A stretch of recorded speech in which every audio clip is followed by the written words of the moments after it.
Welcome into Off the Hook Sports. I'm your host, Caleb Calhoun. A lot to get to today. We discuss Boo Carter back to full practice mode after having to do some things to, quote, get back on the team. We'll discuss that. 2 Tennessee football running backs are on the Doak Walker preseason watch list. What does that mean? What does it mean for 2 to be on there? We're going to break all of that down. Also, going forward, we have we're going to discuss the Netflix docuseries, the Netflix documentary, Any Given Saturday, on the SEC. Tennessee was the only playoff team featured in it to a certain degree. There were some notable things about it. I'm going to talk about all the things that really stood out for them with that, and we'll see where that goes from there. Also, most notably, Paul Feinbaum made a very strong statement that we're going to discuss, and it's about the coaches poll. And did coaches manipulate the polls for ratings? Did they do that? That would be crazy to think about, wouldn't it? And also, finally, what will the media rights landscape look like in 2035 for college football? CBS Sports has an article about that, something I've been talking about for a while. All the contracts that everybody's in are up by 2035. So what's sports media with college sports going to look like in 2035? We break that down. Hit that like and subscribe button, ring the bell, turn your notifications on. The show represented by Banks & Jones, Tennessee's trial attorney. Play to win. Why settle? Banks & Jones, led by T. Scott Jones, banksandjones.com. We broadcast live from the Ted Russell Ford Lincoln studio. Ted Russell Ford Lincoln is your home for the finest vehicles in Knoxville, new and used. East Tennessee's largest Ford and Lincoln volume dealer. Let's get rolling with today's tough question, and it is this. Tennessee defensive back Boo Carter is back at full practice for the Vols. Boo Carter, just to recap the story, going into the start of fall camp last week, there had been reports that he had missed multiple team meetings. His agent came out and said he had ghosted him. He had hired a new agent, one that was responsible for trying to strong-arm Ace Bailey, the NBA draft pick out of Utah, which ended up not working. This was the latest in a string of moments where it seemed like Boo Carter was flirting with the transfer portal, even though he never officially entered, dating back to December, when he randomly announced he was staying when no one thought he was even leaving. Now, all of this happened over different points, and all the reports close to it were that it was not about NIL money. We deduced that it was about wanting to play more of a role on offense, which he did in the spring. But then again, the ghosting in the summer happened, so we didn't know what was happening. Josh Heupel speaks to the media at the start of fall camp last week and says that Boo Carter is with the team, but there's things he has to do to work his way back into the rotation. The leadership council of the team, the player-led team, we find reports saying that they were going to demand things of him before they would accept him back. All of last week, Boo Carter was not practicing with he was practicing, but he wasn't in full practice. He was off. He would do certain workouts and then would be off to the sidelines doing other things. However, on Tuesday, Boo Carter was a full participant in practice, which speaks to the idea that it sounds like Boo Carter has officially returned to practicing fully with the team. The question becomes, what does that look like going forward? Everybody practices with the team. Has Boo Carter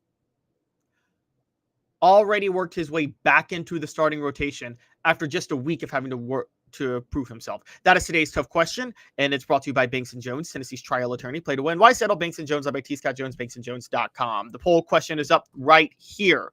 Will Boo Carter start in week 1? Does him being back at practice mean he's already back in the first team rotation?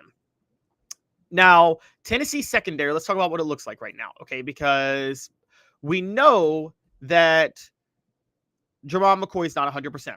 So he may not even be starting at cornerback to start the year. Let's discuss what that means for everything else, okay? So I'm sorry, there's a little background noise. I'm trying to fix that real quick. Technical difficulties. Just give me 1 second to handle that. Sorry about that. All right, so what I was trying to say was that Boo Carter, let's discuss where Tennessee goes and if they have options in the secondary without Boo Carter. So here's their options. Assuming Jamal McCoy's not 100%. They could start Ricky Gibson III at cornerback. They could theoretically start Colton Hood at cornerback as well. And they could start Jalen McMurray at the star. Now, they could start Jalen McMurray at the other cornerback spot and have Colton Hood be the star. We already found out that they've been working out Colton Hood at multiple spots on the offense or on the defense.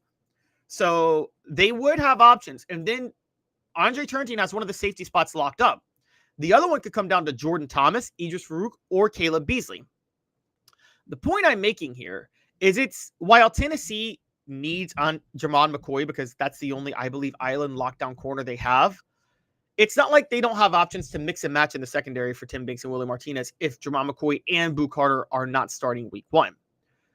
However, because of Boo Carter's talent and because of the fact that Jermon McCoy is not 100%, I think Tennessee's making more exceptions for Boo Carter than they typically would, meaning, yes, he will start for the Vols week 1. Whether or not that's a good principle is a different story because you've had Boo Carter flirt with the transfer portal twice.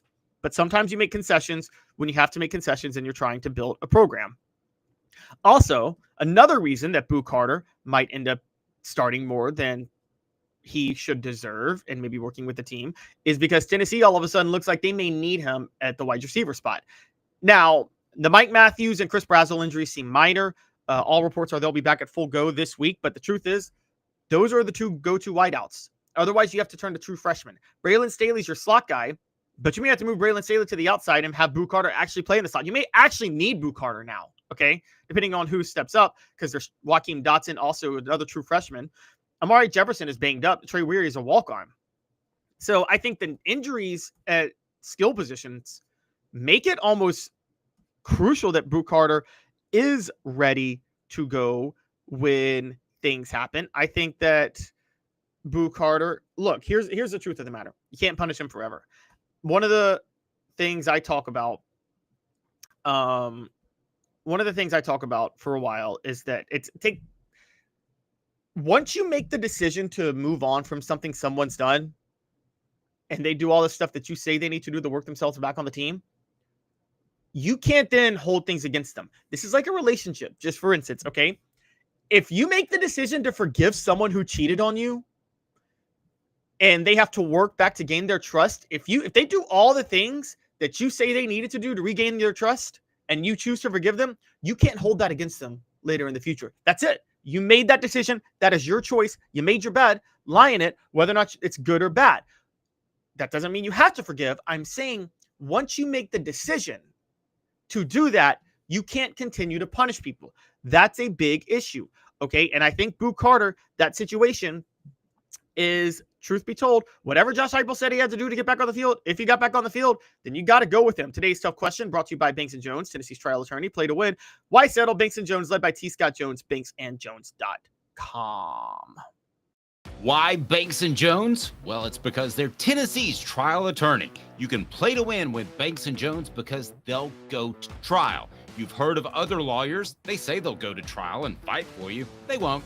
They just want to settle. That's the easiest way out. Well, that's not Banks & Jones, led by T. Scott Jones. They won't settle. They'll go to trial for you. Tennessee's trial attorney. They play to win. Truly Tennessee's trial attorney when it comes to criminal defense or personal injury. Why settle? It's Banks & Jones. T. Scott Jones. banksandjones.com. The poll question up, will Boo Carter start week 1? 76% say yes, 24% say no. It looks like you guys think Boo Carter is going to start week 1. I agree. Again, if Jermon McCoy were 100%, I think this would actually be a bit of a different story. I think Josh Heupel would be willing and happy to say, you're going to have to work your way back onto the field and you're not starting week 1. You may not even start all of September because then you could have Jermon McCoy at the number 1 cornerback spot, Ricky Gibson at the other spot. You could have Colton Hood take that nickel spot that everybody's talking about. Then you could have Andre Turntine, Jordan Thomas, Caleb Beasley, Jalen McMurray. You could work all those guys around. You could even work Colton Hood in at safety. There'd be a lot more options. But the fact of the matter is, Josh Heupel entered fall camp knowing Jermon McCoy was not 100%. That was very clear. He then had to adjust on the fly with his secondary. And taking that into account, he needs Boo Carter a little bit more than maybe he wanted to. So he probably made some concessions. Well, if those concessions were made, you have to accept those concessions. You can't retroactively, the next time Boo Carter does something you don't like, you can't retroactively hold this over him. You just can't do that. That's not how life works. Once you make the decision to forgive somebody, you forgive them. If there's things and there's stipulations that you say they have to do to work their way back, fine. But once they do all those things, then you move on. That's how life works. Now to the message board real quick, I want to point out a few things. We also pay these players. David Speaks says we also pay these players, and also paying them to sit on the bench is a waste of money. That's a great point. When you're paying someone, you can't sit there and punish them on the bench. This is not. It's the NFL now. Adam says it's at some point it's not fair to punish someone forever. That is very true. So Orange Blood says at least Boo gives us a good chance of a short field with his punt return abilities. That's a very, very, very good point. So I think a lot of these points are very fair. But yes, I think this is all true. And then Adam says if Boo fulfills his requirements, he's still better than his back. If he's going to start, we play whoever earns a spot. So he just has to put in the work to make up for the slacking. Sly Dog has a decent point. Don't start him, but he is the first sub and back to regular game reps ASAP. I mean, I guess you could say, like, don't start him for the week to, like, humiliate him to a certain degree. That might work, too. And so we're going to have to see how this all plays out. Although a response to Sly Dog, David Speaks with a great point. In theory, that works, but Syracuse is capable of beating us, and if we don't have our best players. I agree, David Speaks, but if you don't start Boo Carter for a series and you can't beat Syracuse, you're in very big trouble. Now, Orange Blood asks, is Hood our other starting quarterback? We don't know, Orange Blood. That's a good question. I thought they brought in Colton Hood to be the number one cornerback to offset the injury to Jermon McCoy. But then Tim Banks and Willie Martinez said last week that he's actually working out in a lot of different spots in the secondary. So it looks like he's at a utility defensive back, and I think they're just going to stick with Ricky Gibson as the number one cornerback, but we're going to see how that all plays out. Portions of the program are brought to you by Chattanooga Mortgage. Congratulations, your home search just got easier. Buying a home in Chattanooga has never been easier. Chat with 2tsmortgage.com. Chat with 2tsmortgage.com. It is time for What the H? And it's brought to you by Rick Terry Jewelry Designs. They want to be your jeweler, affordable game day jewelry, a Tennessee tradition, rickterryjewelry.com. The Doak Walker watch list came out on Tuesday. And 2 Tennessee running backs were on it for 2025. This follows 2024, when Dylan Sampson for Tennessee set a school record for rushing yards and rushing touchdowns in a season. Well, this year, with Sampson gone, Tennessee has 3 running backs on the roster. 2 of them are on the watch list. However, the 2 that are a little bit shocking. That's why this is What the H. DeSean Bishop and Star Thomas were on the Doak Walker watch list. Tennessee's one of 4 SEC programs with multiple players recognized. Last year, DeSean Bishop was the backup to Dylan Sampson. He played very well in the backup role. I mean, he's one of the best overachievers you could find from Tennessee. He had 74 carries for 455 yards, averaging over 6 yards a carry with 3 touchdowns and a 10-yard reception. And on top of that, Star Thomas, who transferred to Tennessee from Duke, has rushed for 810 yards on 184 carries with 7 touchdowns. Also had 16 catches for 146 yards and another touchdown. Before that, he was at New Mexico State. But last year, he averaged less than 4.5 yards per carry. The year before that, he averaged 5.8 yards per carry. His rookie year, his first year starting, he averaged 4.8 yards per carry. For his career, he averages 4.9 yards per carry playing ACC competition and group of 5 competition. But look, Tennessee wanted him for a reason, so they scouted him. So I understand that. Here's why I'm saying what the H. I don't think either of these players has the best chance for Tennessee to win the Doak Walker Award this year. I think the very obvious player most likely to win the Doak Walker for Tennessee would be Peyton Lewis. Peyton Lewis was a 4-star running back coming out of high school. I thought he was going to steal the starting spot from Dylan Sampson last year. I was dead wrong. I owe Dylan Sampson every apology in the world. I didn't realize how hard of a worker he was. I thought those missed blocks he was showing his first 2 years were out of a lack of desire to block, but no, he was just trying to learn the offense. And once he picked it up, boy, was he incredible last year. So I thought that was the case. However, I was totally wrong. Peyton Lewis, meanwhile, was working his way back from an injury. Now, Peyton Lewis and DeSean Bishop together did not leave the best lasting impression, because against the Ohio State Buckeyes in the college football playoff, they both went down. Sampson went down with the injury. Lewis came in, just couldn't keep the offense at the same full speed. He didn't seem to embrace contact the way Dylan Sampson does, which is a big deal. I'm not saying it's not. DeSean Bishop does, but Lewis doesn't. But Lewis, as far as the raw talent, is definitely the best of the 3. And if he picks things up this year, I don't see why he wouldn't be the star. I still maintain that I think Peyton Lewis will be the starting running back, while many people say DeSean Bishop, and you've heard people say, particularly players who are now in the NFL draft, talk about the fact that DeSean Bishop is a beast.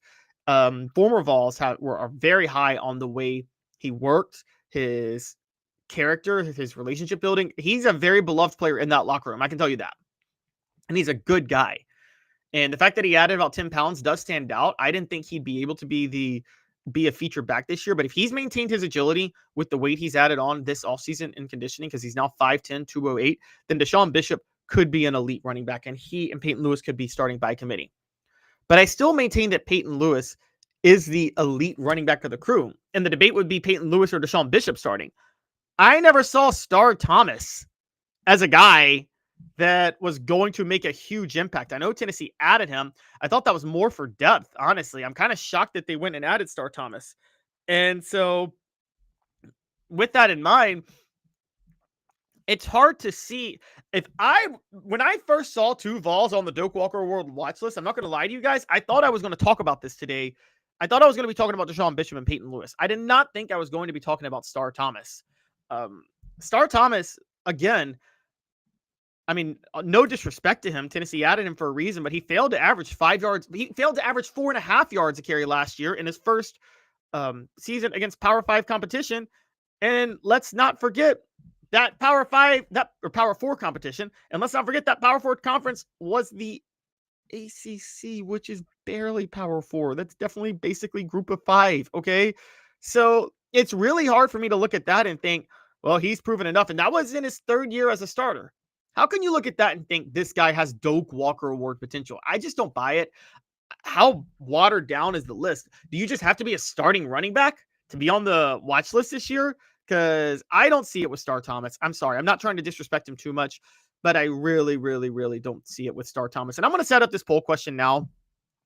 Which Vols running back is most likely, which Tennessee running back is most likely to win the Doak Walker Award? And you can go Peyton Lewis, or how about this? DeSean Bishop, Peyton Lewis, and we'll go Star Thomas. And yeah, pick one of those 3. DeSean Bishop, Peyton Lewis, Star Thomas. Guys, it's Peyton Lewis. Peyton Lewis is the most talented back in this group. I don't really think it's I don't understand how anybody could think that Peyton Lewis has a less chance to win the Doak Walker than the other ones. David Speaks points out that I think Star Thomas, being the highest rated running back on NCAA 26, could have something to do with him on this list. David, that might be true, and that's absolutely ridiculous if he's the highest rated running back on NCAA 26. Okay, first of all, let's take Peyton Lewis out of it, who I think has the most raw potential of all of them. Let's just compare Star Thomas to DeSean Bishop. How about that? Okay, DeSean Bishop averaged over 6 yards a carry last year, and Star Thomas averaged under 4.5. DeSean Bishop did it in the SEC. Star Thomas did it in the ACC. Neither of them had the best passing offense to back them up. Okay, so when you take all those things into account, DeSean Bishop is definitely better than Star Thomas based on what they've proven. And I still think Peyton Lewis is going to prove he's better than Star Thomas as time goes on. So this is that absolute ridiculous notion to think Star Thomas has a shot at the Doak Walker. Maybe I will be eating my words. I'm sorry, Star Thomas. I respect you. I think I'm sure you're a great guy, hard worker. I'm glad you're at Tennessee. And, I never wish any ill will on anybody, obviously. And I love being proven wrong on people like this. I love being proven wrong on players I don't believe them, because I want players to be as successful as they possibly can be. I want the best for them. But I don't see how he's going to be that. And based on what I've seen so far from his time at Duke and elsewhere. I mean, even at New Mexico State, we're talking about when they were an independent playing horrible competition, he couldn't average 5 yards a carry his first year. And it's not like you develop as a running back, guys. You're ready to go. You really only need a year for the college game, I think. And even Peyton Lewis last year, I don't think needed a year. I think he was just banged up at the start of the year, and that's why it took him a while to get onto the field. So I'm not really buying this. And by the way, Peyton Lewis averaged more yards per carry last year than Star Thomas, too.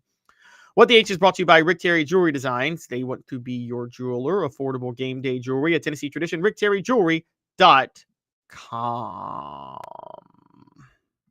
Having been in the jewelry industry for a long time in the Knoxville community, I saw a need for a jeweler, a real jeweler. Our ability to do these designs has really been based on the customers bringing new things in and challenging us as a store. Our goal is not to tell anybody what they want.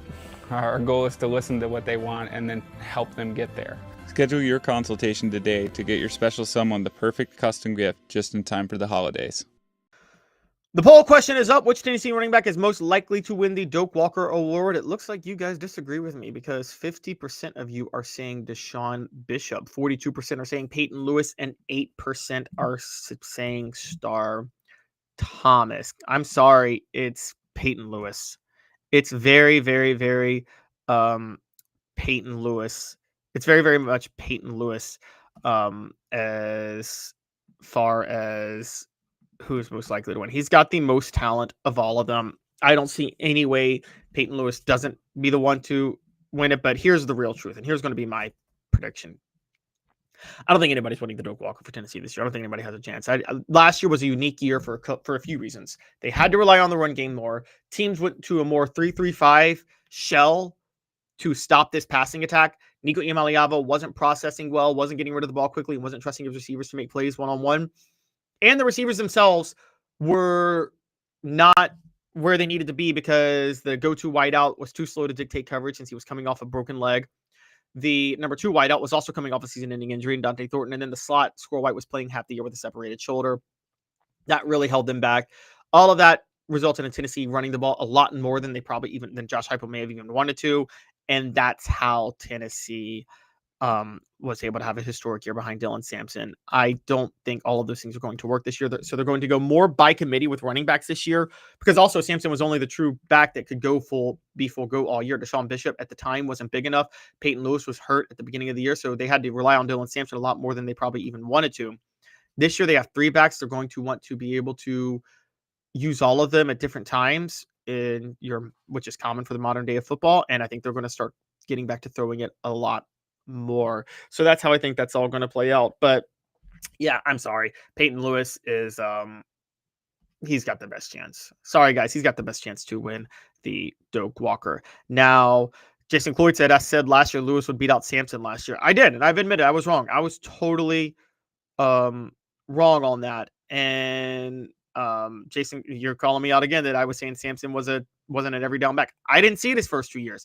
He changed last year. He changed this past year.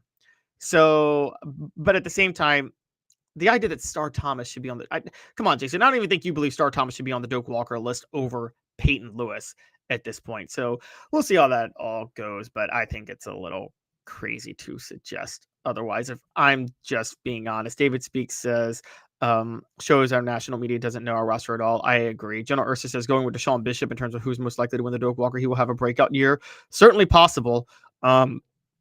Could be the case. Pseudo Shiam says, I thought 5 yards a carry on average was decent production. It is. Less than 4.5 in the ACC, though, means you probably won't be that productive in the SEC. That's just my thought. Portions of the program are brought to you by Hemp House, the premier hemp dispensary online with a wide variety, great selection, and strict standards. Hemp House Chat with 2Ts.com. Hemp House Chat with 2Ts.com. Use promo code HOOKED for 10% off. When we come back, the Netflix series is out for Tennessee. For the SEC, any given Saturday, we're going to talk about things that involve Tennessee in that series. Stick with us. 2 minutes off the Hook Sports. Why Banks & Jones? Well, it's because they're Tennessee's trial attorney. You can play to win with Banks & Jones because they'll go to trial. You've heard of other lawyers. They say they'll go to trial and fight for you. They won't. They just want to settle. That's the easiest way out. Well, that's not Banks & Jones, led by T. Scott Jones. They won't settle. They'll go to trial for you. Tennessee's trial attorney. They play to win. Truly, Tennessee's trial attorney when it comes to criminal defense or personal injury. Why settle? It's Banks & Jones. T. Scott Jones. BanksandJones.com. Hello, ma'am. Here to look at that plumbing problem? Oh boy. Yep. You're gonna need a whole new sink.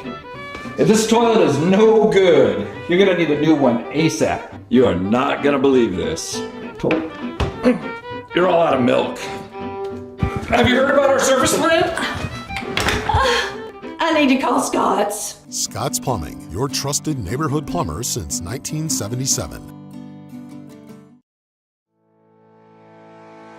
Community banking is about location and much more. It's about family. We reside in your community. We are a part of your community. At Commercial Bank, our commitment extends beyond the walls of our branches. It's displayed each day in the opportunities we provide, the money we give back, and the time we commit, all to help improve the lives of the people, families, and businesses that make our communities great. Commercial Bank, life made better. Having been in the jewelry industry for a long time in the Knoxville community, I saw a need for a jeweler, a real jeweler. Our ability to do these designs has really been based on the customers bringing new things in and challenging us as a store. Our goal is not to tell anybody what they want.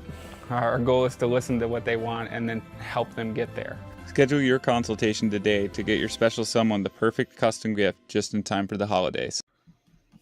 Welcome back to Off the Hook Sports here. Hit that like and subscribe button. We broadcast to you live every day from the Ted Russell Ford Lincoln studio. Ted Russell Ford Lincoln is your home for the finest vehicles in Knoxville. New and used, East Tennessee's largest Ford Lincoln volume dealer. And we are represented by Banks & Jones, Tennessee's trial attorneys. Play to win. Why settle? Banks & Jones, led by T. Scott Jones. BanksandJones.com. It is time for 4 downs, and we talked to you guys about, ready for this, we're gonna have a bit of a conversation about the SEC docu-series on Netflix. Netflix's documentary on the SEC called Any Given Saturday is officially out. I encourage you guys all to check it out. Tennessee was very much featured in it. They were the only playoff team that agreed to be a part of it, and they were featured in it in multiple ways. And we're going to talk about those now, and it's going to be 4 downs because it's going to speak to a few things that are kind of intriguing about the documentary. And it's 4 downs brought to you by Ted Russell Ford Lincoln. Ted Russell Ford Lincoln is your home for the finest vehicles in Knoxville, new and used, East Tennessee's largest Ford and Lincoln volume dealer. So let's get going now. 4 downs. First, Cooper Mays here. Like and subscribe. That's right.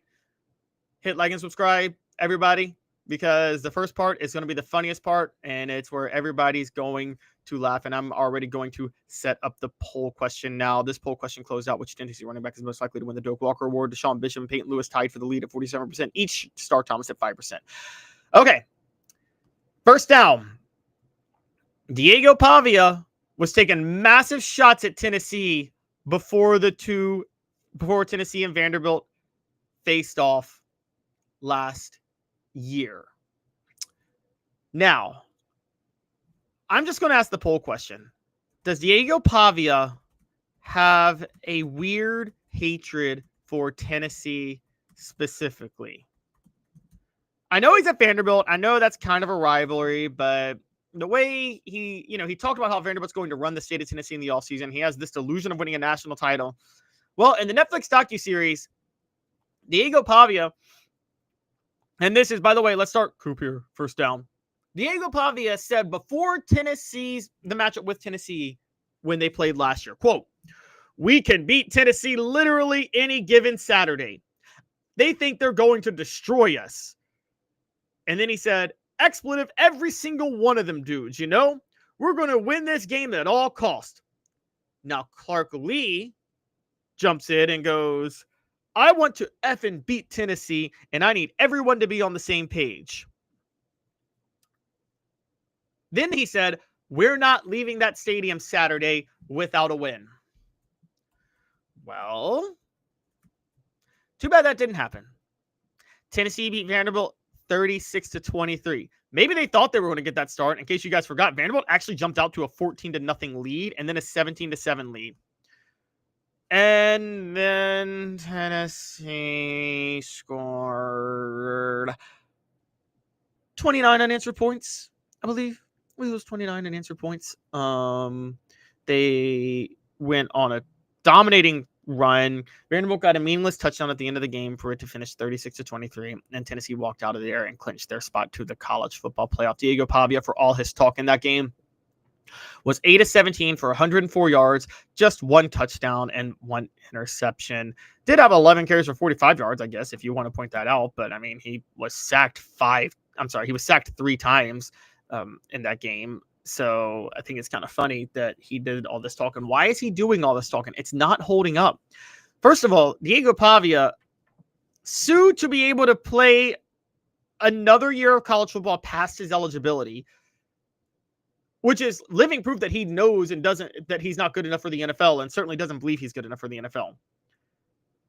That alone is why you should stop talking trash, bro. You're way too old to be playing college football, and you sued for an extra year of eligibility, which is fine, but maybe don't talk trash when you're doing that, which he's been doing all offseason.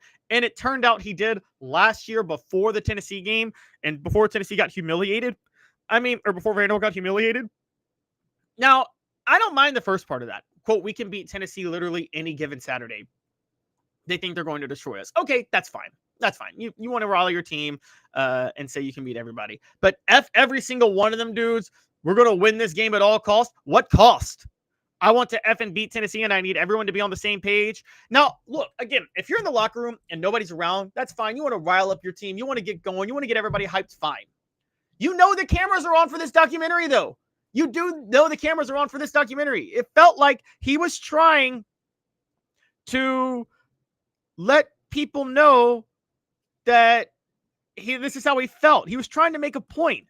That was a really weird thing to do when you take that into account. I'm sorry, it is. And it seems like Diego Pavia is trying to get more famous for his talking at Tennessee than he is winning games. But again, I'm not trying to knock him too much. He did win 6 games last year, and he had 7 games, had 20 touchdowns, just 4 interceptions, had definitely his best season, averaging a little over 7.5 yards per carry, though. And Clark Lee getting involved, I think, is even funnier because, again, the cameras are on.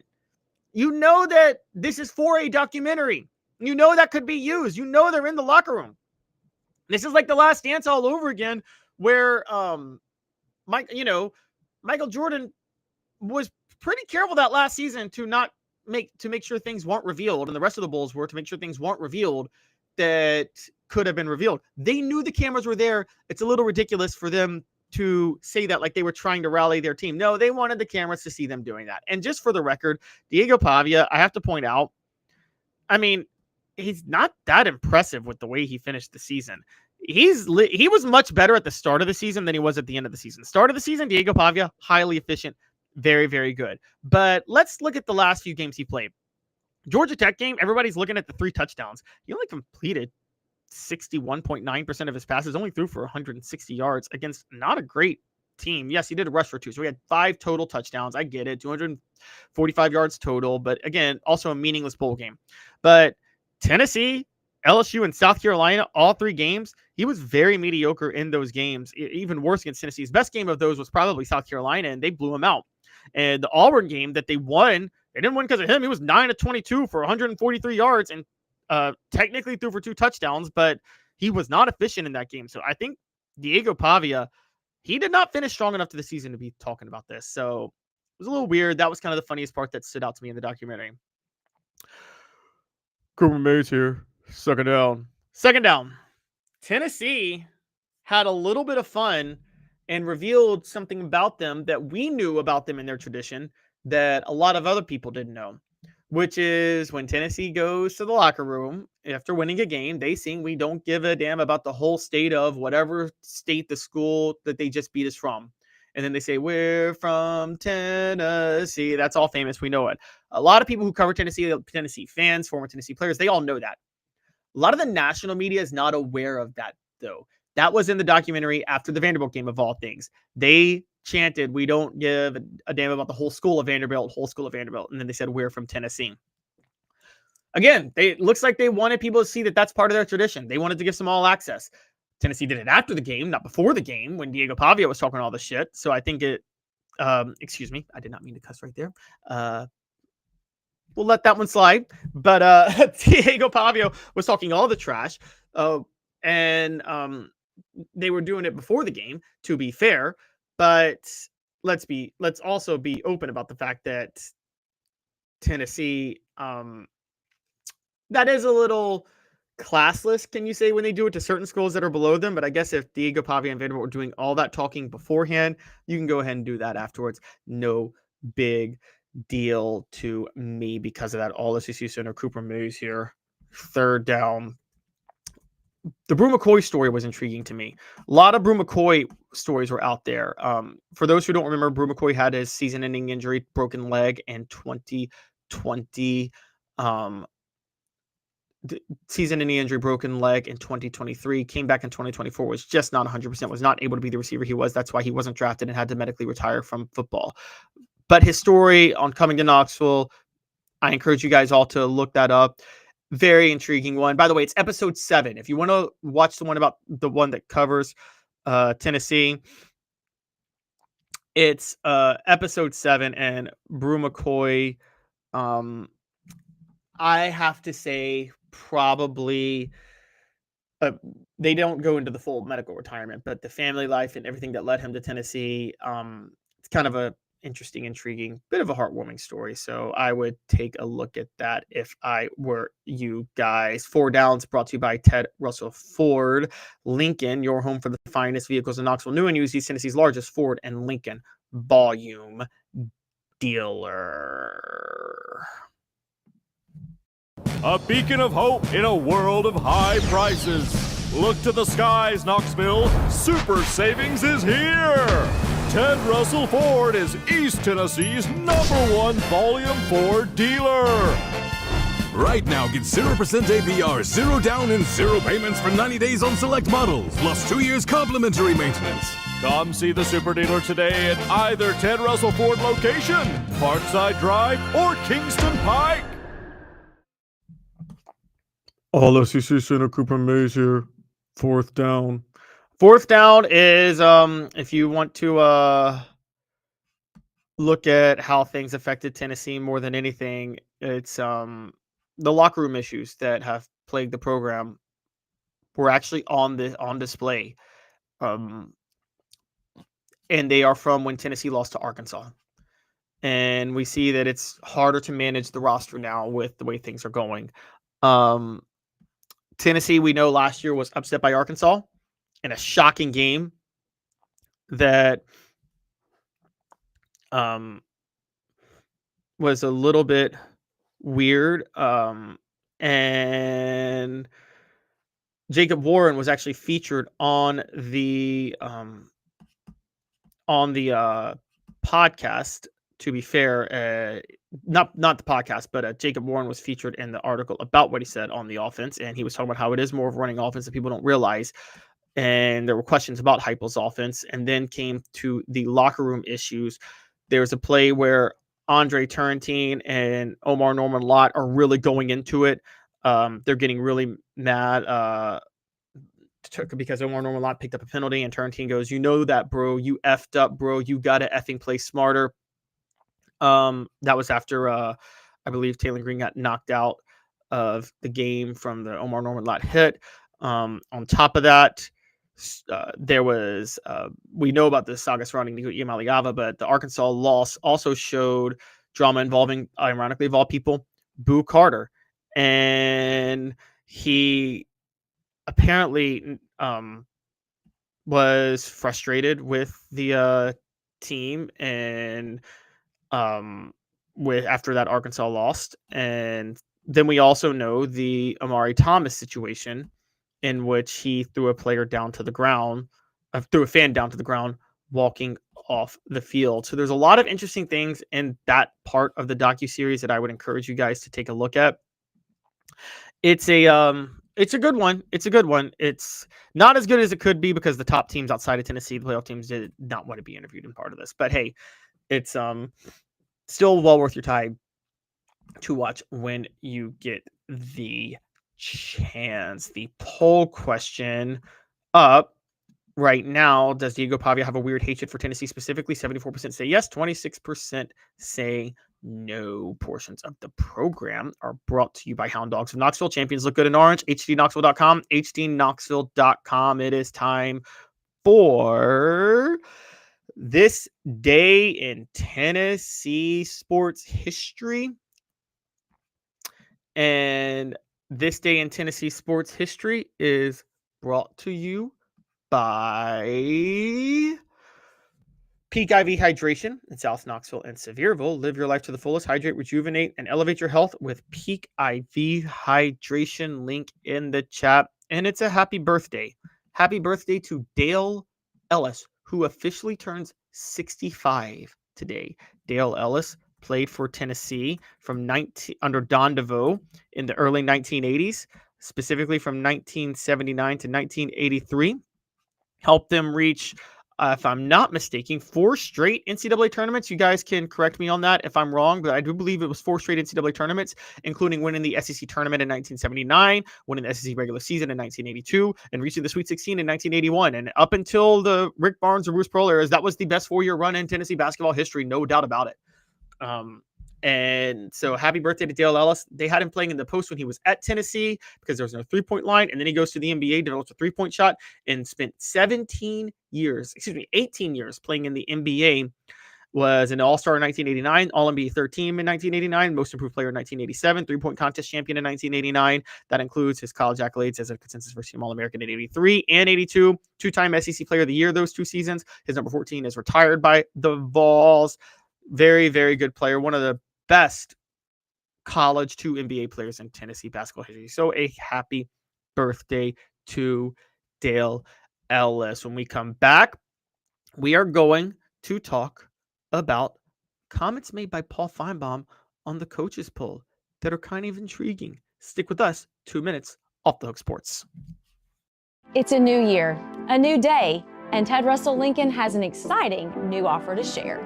Right now, get a 2024 Lincoln Navigator with 0% APR for 72 months and up to $4,000 in bonus cash. Or drive away in a new 2024 Lincoln Corsair Grand Touring with 0% APR for 60 months and up to $4,500 in bonus cash. It's time to get excited about the ride. Come and see what a luxury car experience truly is at Ted Russell Lincoln Knoxville.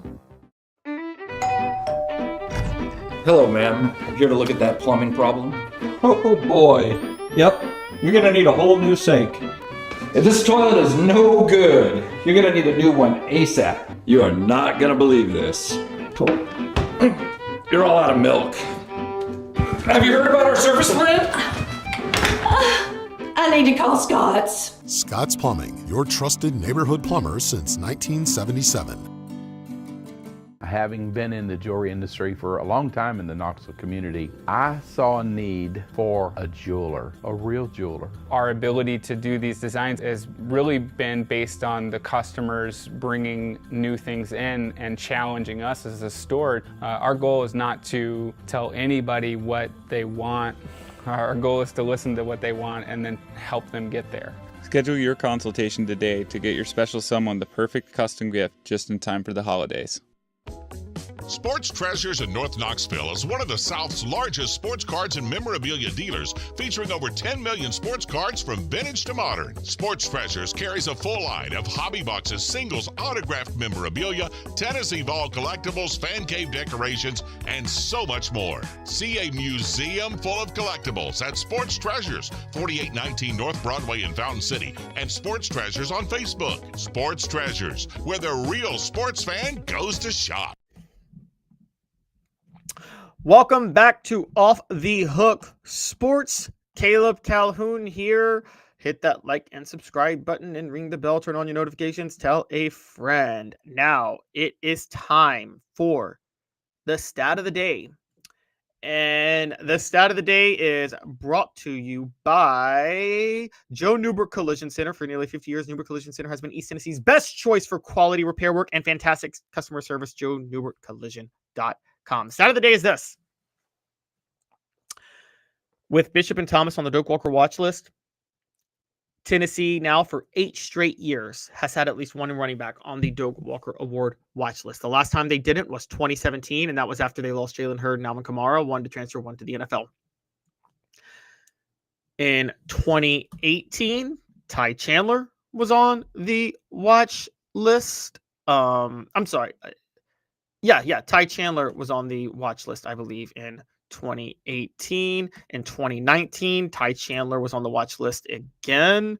In 2020, Ty Chandler and Eric Gray was on the watch list. In 2021, Jabari Small and Jalen Wright were on the watch list. In 2022, again, Jabari Small and Jalen Wright were on the watch list. In 2023, Jalen Wright was on the watch list, and then in 2024, last year, Dylan Sampson was on the watch list. Stat of the day brought to you by Newbert Collision Center. Now in its 45th year, the second and third generations continue Joe Newbert's commitment. His vision of what this business needed to be, we still try to live up to that. Joe Newbert Collision Center. All right, welcome back to the program. It is time for Hot or Cold, and it's brought to you by Sports Treasures, carrying over 5 million sports treasures and so much more. Follow on Facebook for the best sports memorabilia daily updates. Facebook.com/Sports Treasures TN, Facebook.com/Sports Treasures TN. And it involves the coaches poll. Paul Feinbaum with some sizzling takes about the coaches poll that was released Monday in the top 25 rankings is suggesting that the coaches poll was selected to increase the value of games that were going to be happening early in the season. He called out the voters and suggested that this was to make games more intriguing. And the most notable one he called out was pointing out that Texas was number 1 and Ohio State was number 2. And for those who don't know, Texas and Ohio State play each other the first weekend, the official first weekend, not week 0. And here's Paul Feinbaum's quote about that. Quote, "I think the biggest reason is August 30th at the Shoe. And these are coaches here, but let me be honest, they know even less than the broadcasters because they have less time. If you're coaching at FMU or Alabama or Southern Cal, you really could care less about what's going on elsewhere other than your opponent." I think that's SMU. You might pay attention to some of the teams on your schedule. So Ohio State is in there based on what happened last year, obviously based on what's about to happen. Pollsters, coaches, or broadcasters tend to gravitate towards matchups. And this game, the second we started thinking about it as we walked out of the Cotton Bowl last year, was going to be a 1 versus 2 game. He then adds, Penn State could very easily be number 1. Notre Dame could be 1 or 2. You could argue Clemson could be up there. But the biases remain, and I don't even know where it starts, but I blame everyone, including ESPN and the preseason magazines, that start setting a template. And you get a coach that walks in and the sports information guys say, let's fill out the ballot. And he goes, okay, what's everybody else saying? And that's how it happens.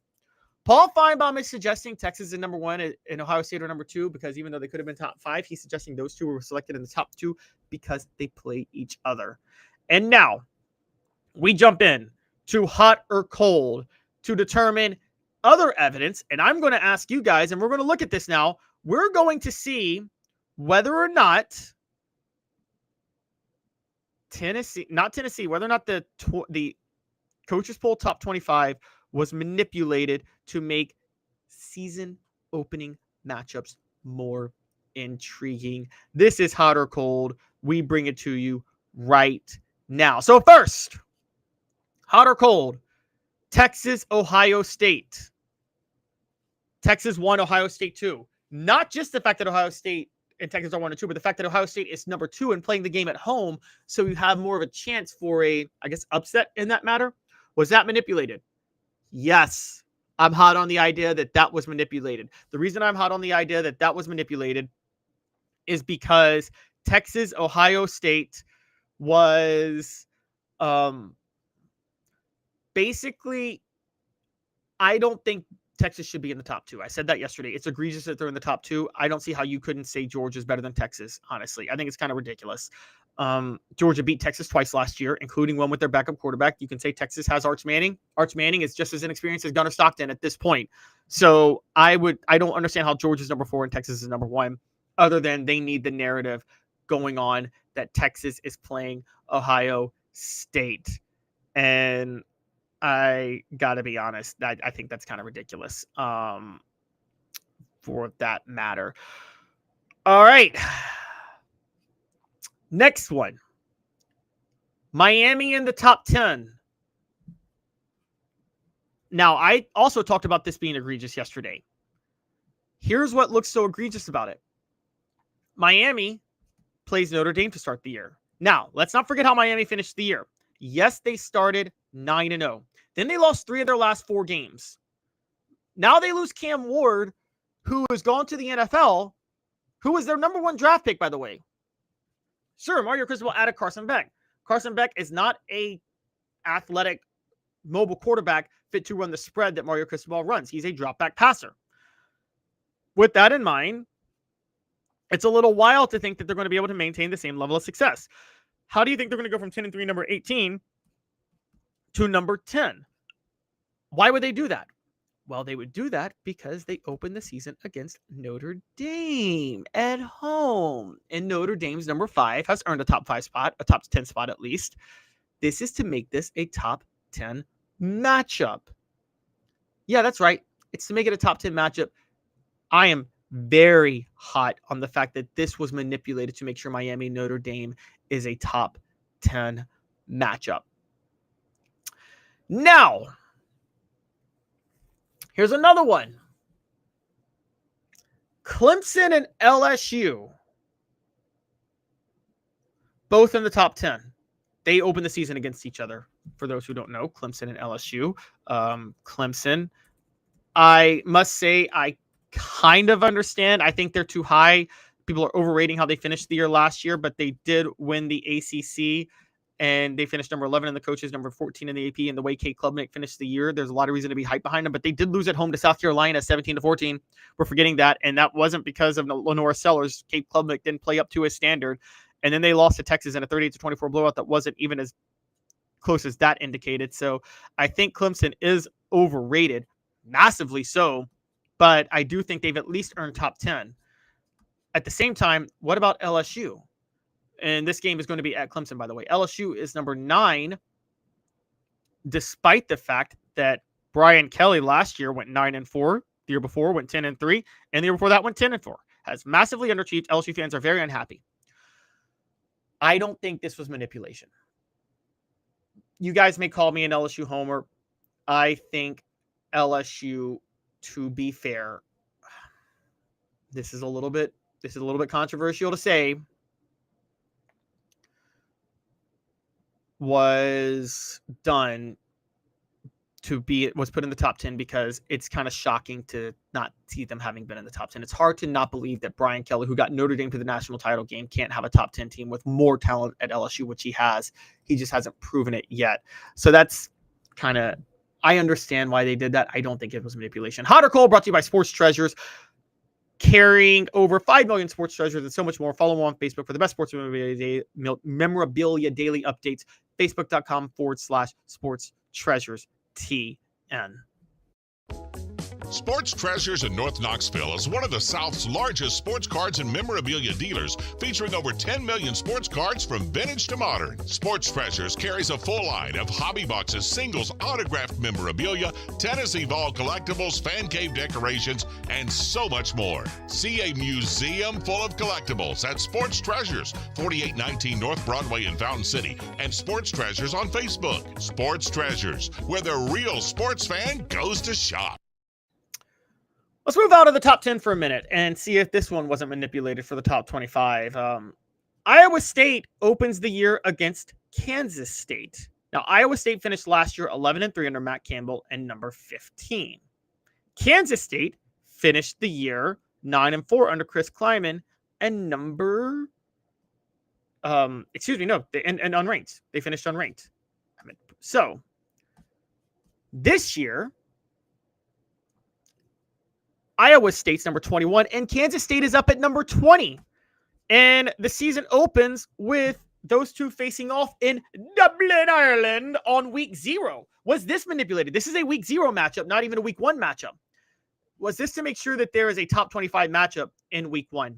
Yes. That's why Kansas State's number 20. They need a top 25 matchup on week 0 in that opener. Now, let me break down one of the reasons they might be doing this, guys. Until I'm hot on that. So the only one I'm cold on so far is Clemson and LSU. Let me break down why they might actually be doing this. And this is a big thing. College football really dropped the ball last year. In the sense that there were no week 1 top 25 matchups. None outside of Clemson and Georgia.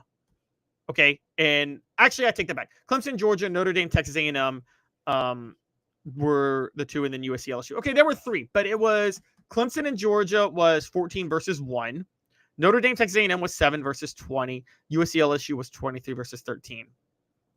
They dropped the ball even worse in 2023. If you don't remember 2023, that's the year I'm thinking of. 2023 is the year I'm talking about, where in 2023, there were no week 1 top 25 matchups. There were 3 last year that got better.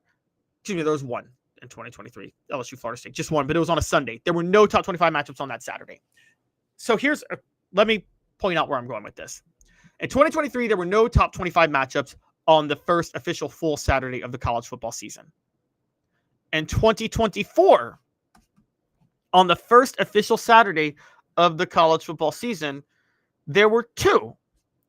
And I do believe that there was a concerted effort this year to say we need more top 25 matchups.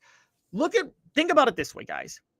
The NFL gives college football Labor Day weekend. They give you Labor Day weekend. This is your shot if you're college football. If your focus and your hope is to grow the sport and to continue to reach new fans, this is your shot to try to get as many eyeballs as possible.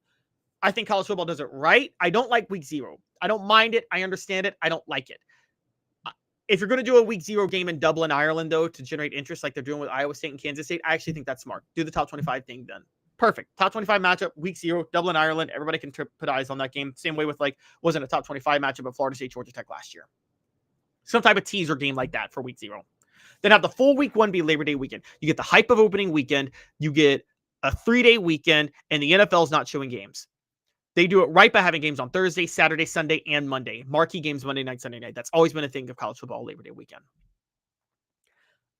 I'm very big on the fact that you should do your best if you're college football to spur as many top 25 matchups as possible that weekend, because that's when you can have the most eyeballs on you when the NFL's not watching. Even this year, I just named 4 guys, okay?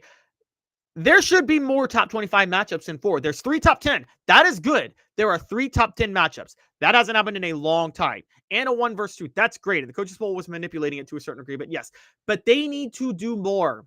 This is the weekend that the most eyeballs are on you if you're college football. The NFL's giving it to you. And you're not taking advantage of it. You should have 3 top 25 games on Saturday, including a top 10 matchup if you can. And I know you have to project out early, but you got to try to figure this out. You should have a top 25 teaser game on Thursday. You should have a top 25 matchup, you should have, how about this? The ideal situation for college football, a top 25 matchup Thursday night. 2 top 25 matchups Saturday, plus a top 10 matchup. Another top 10 matchup Sunday, and another top 10 matchup Monday. Yes, 6 of the top 10s should be in top 10 matchups on Sunday and Monday if you can possibly help it. I don't understand why they don't do that. It's a really big deal to me, and I think it's ridiculous that they don't. But that's where I land. Now, one last thing, hot or cold, one bit of proof that the coaches poll isn't always manipulating things, and it's actually the Tennessee-Syracuse game. Because Tennessee finished both teams finished 10-3 last year, and in the top 25, Tennessee making the college football playoff. Tennessee's dropped to number 18 this year. Syracuse is only receiving votes in the coaches poll at 16 because they lost a lot of talent under Fran Brown. If they were going to try to manipulate things, they would make Syracuse a top 25 team. That's the one bit of cold water to make me a little bit cold on them thinking about this too far ahead, because it is true that the coaches are typically lazy when they do these votes. Now, hit that like and subscribe button, ring the bell, turn your notifications on. Portions of the program brought to you by Quality Tire Pros, serving Chattanooga community since 1957. All major brands of tires, full service automotive brake alignments, oil changes, and more. QualityTirePros.com.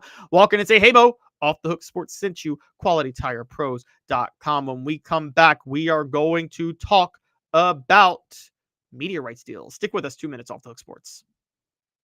A beacon of hope in a world of high prices. Look to the skies, Knoxville. Super savings is here. Ted Russell Ford is East Tennessee's #1 Volume 4 dealer. Right now, get 0% APR, 0 down, and 0 payments for 90 days on select models, plus 2 years complimentary maintenance. Come see the super dealer today at either Ted Russell Ford location, Parkside Drive, or Kingston Pike. Sports Treasures in North Knoxville is one of the South's largest sports cards and memorabilia dealers, featuring over 10 million sports cards from vintage to modern. Sports Treasures carries a full line of hobby boxes, singles, autographed memorabilia, Tennessee Vol collectibles, fan cave decorations, and so much more. See a museum full of collectibles at Sports Treasures, 4819 North Broadway in Fountain City, and Sports Treasures on Facebook. Sports Treasures, where the real sports fan goes to shop. Community banking is about location and much more. It's about family. We reside in your community. We are a part of your community. At Commercial Bank, our commitment extends beyond the walls of our branches. It's displayed each day in the opportunities we provide, the money we give back, and the time we commit, all to help improve the lives of the people, families, and businesses that make our communities great. Commercial Bank, life made better. Now in its 45th year, the second and third generations continue Joe Newbert's commitment. His vision of what this business needed to be, we still try to live up to that. Joe Newbert Collision Center. Are you ready to get strong? At NFC, we offer top-notch weight training and functional fitness, so you can build strength and improve your performance. Join today at NFC1.com or stop by any one of our 7 East Tennessee locations. Welcome back to Off the Hook Sports. Caleb Calhoun here. Hit that like and subscribe button. It is time for Bank on It. It's brought to you by Commercial Bank, member FDIC, life made better. We are going to talk about media rights deals. CBS Sports, Brandon Marcelo, CBS Sports, has a great article out on what sports media will look like in 2035, particularly college football TV deals. Guys, the first half of the 2030s is a big deal. It will be the period of when all the major media right deals in the post-mega conference realignment era are up to be renegotiated. Now, they haven't even negotiated the 2026 college football playoff yet, but when they do, that's going to have to go through 2032. So in 2032, so let's just break down for college football when deals are up. The Big Ten, which has the best deal in the world, a 7-year, $7 billion deal. That deal's up in 2030. The Big 12 is up in 2031. The NCAA tournament and the college football playoff are both up in 2032. The SEC's up in 2034. Now,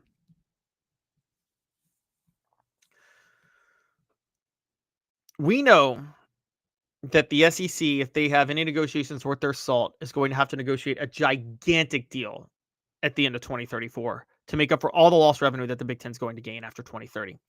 The Big 12 could totally dissolve after 2031. It could be rated. Again, we don't know. We'll see how that plays out. The College Football Playoff and NCAA Tournament are all going to be in play for this, and it's going to change as well. Now, the ACC is being floated. Their deal runs out in 2037, so they've had to negotiate new deals where certain teams get more than others because they signed such a bad deal back in 2016, and we're going to have to see how that plays out. Maybe the SEC can raid the ACC by that point. We don't know. However, I'm going to go ahead and throw out bank on it because one of the things that is being floated is that the conferences and schools align to form their own universal TV deal, all 10 conferences plus Notre Dame.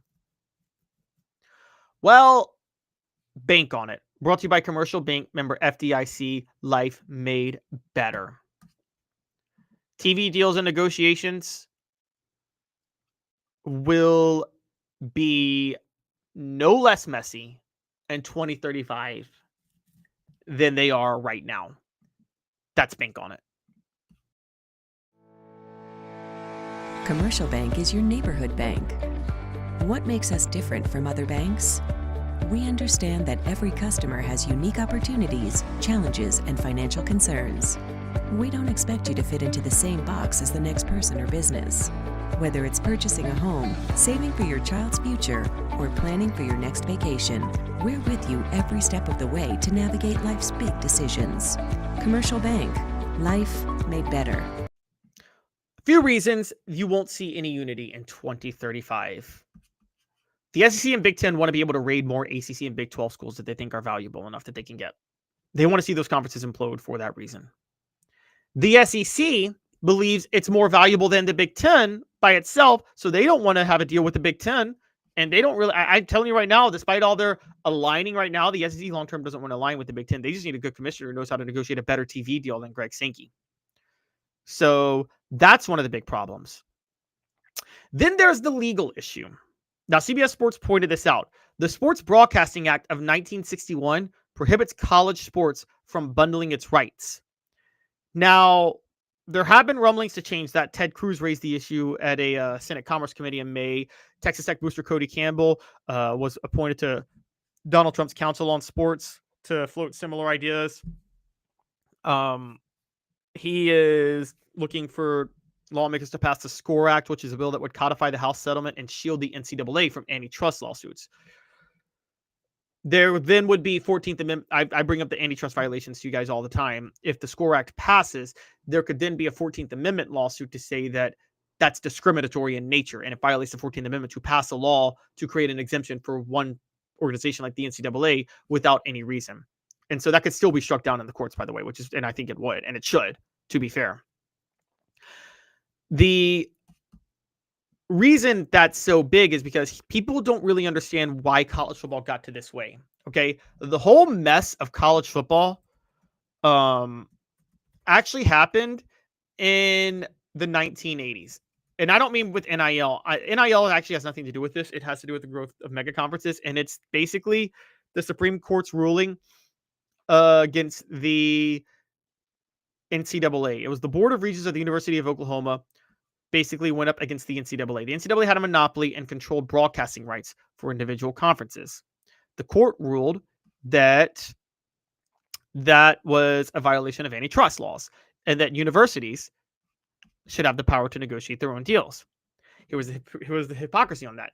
Those universities are members of conferences that do have the right to negotiate their own deals, and the universities oftentimes have to abide by those. Hence the reason Texas had to give up the Longhorn Network to join the SEC.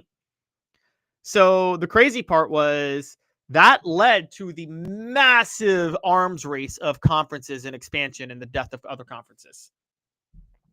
I think what's wild about that is you could theoretically see another school sue the conference and say they have a right to negotiate their own TV deals. No one's done that yet, but you could.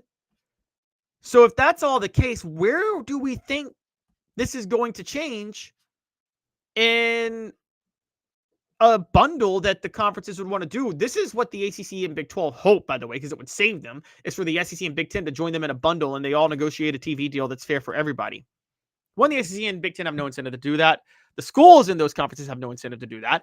And there are major legal issues if it's done, because the Supreme Court ruling in the 1980s already addressed this. Because whether it be the NCAA or just a full alliance between the 10 conferences and Notre Dame, if one decides to break off and sue, they would have every right to, unless you change the laws. And if you change the laws, you then have to face a 14th Amendment violation, because you might be discriminating against a certain sport or an entity or workers of a certain entity that you wouldn't be doing for everybody else to carve out this exception. See the flaws with all of this, guys? See the issue? It's never going to stop being messy. Now, David Speaks asked, what happens if the championship ratings keep declining? Will these deals go up much? Yes, I think they will, David. I do, because there is still value in live streaming games. And even if the championship games and the ratings are declining, the SEC, the ESPN is getting a steal for the SEC. They're getting a massive steal. So I don't think that's going to change. General Ursa says, I would love to see the SEC strike a deal similar to what the Big Ten has, and we have games across multiple networks. You would think they would do that, General Ursa. They should have done it the first time, but Greg Sankey has absolutely dropped the ball on this in so many ways. I mean, I can't speak enough to how bad of a commissioner he has been in handling this. So we're going to have to see how this all plays out, but I'm going to go ahead and make my prediction that in 10 years, nothing's going to change at all. Now, it will be easier by that point to get the schools to leave the ACC that the SEC wants or the Big Ten wants. But before anything settles itself, I'm just going to say it, even by 2040, we'll just say it by 2040, this is not going to be solved. I'm sorry, it's not. This arms race is not going anywhere, guys. Book it. This arms race is literally not going anywhere. And there's a few reasons for that. It's because of all the individual fights that these conferences have with each other. But it's also because, and again, this is a huge deal. I want to stress this. There are major laws in place and constitutional provisions in place that will make it very hard to navigate for the NCAA or for whatever alliance is formed. That alliance could be borderline impossible to do, okay? And so I think, I don't know how old a lot of you guys are. I am 37. I firmly believe when I'm nearing retirement, this will continue to be an issue. I do. And I think that this is never going to get settled. That Supreme Court ruling in 1984 is where it all started, and it has gone downhill ever since. I don't want to say downhill, but it has gotten messier and messier ever since, and it will continue to get messy. And I don't know how it gets fixed, honestly. There is, they'll just have to, college sports throughout time will just be loose agreements between entities to have some sort of like organized format, but it will always be changing, always. And then what you will have to worry about is what's exciting on the field between the hash marks on first and second down and third down. And is your coach going to go for it on 4th and 1? That's pretty much all you have to live for with college football, because there will never be a level of organization in college football the way everything else is. Now, Randy says, wait till college football puts in a bunch of safety rules just like the NFL has and watch the game turn marshmallow soft. This will kill off the diehard fans and only gambling degenerates will watch. Fair point, Randy. That could happen.